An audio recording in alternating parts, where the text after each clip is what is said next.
ইয়াল্লাহ হুমান ওয়াল ফিল। কি কোন দুলা ভাই আপনি এগুলা? আমি কইলাম হাতির বাচ্চা তুই কে? আরে তুমি ওটা চিন্তাছো না, আমার ছোট ভাই মন্টু, তোমার শালা। বলটু, তোমার যখন দেশে রেখে গেছি তখন কি চিকনা বাচ্চা ছিলা, তুমি এরকম স্বামী হয়ে গেছো কিভাবে, মোটা হয়ে গেছো কিভাবে?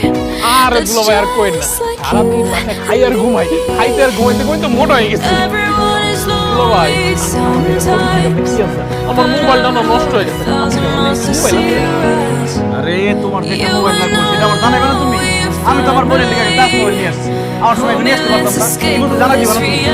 আপনার এই মুহূর্তে ফোন দিলে ডরে, আপনার ফোন দিলে তো আপনার ফোন কাটে না, খালি কথা কইতে থাকে ভাই দেশ থেকে কেউ ফোন দিলে ওরা রাখতে ইচ্ছা করে না। আচ্ছা ঠিক আছে, এবার যখন বিদেশ যাবো না না দুলা ভাই আমার টাচ মোবাইল লাগবে না, আমার একটা ফোনটা কিনা দাও, আমার ফোনটার খুব শখ।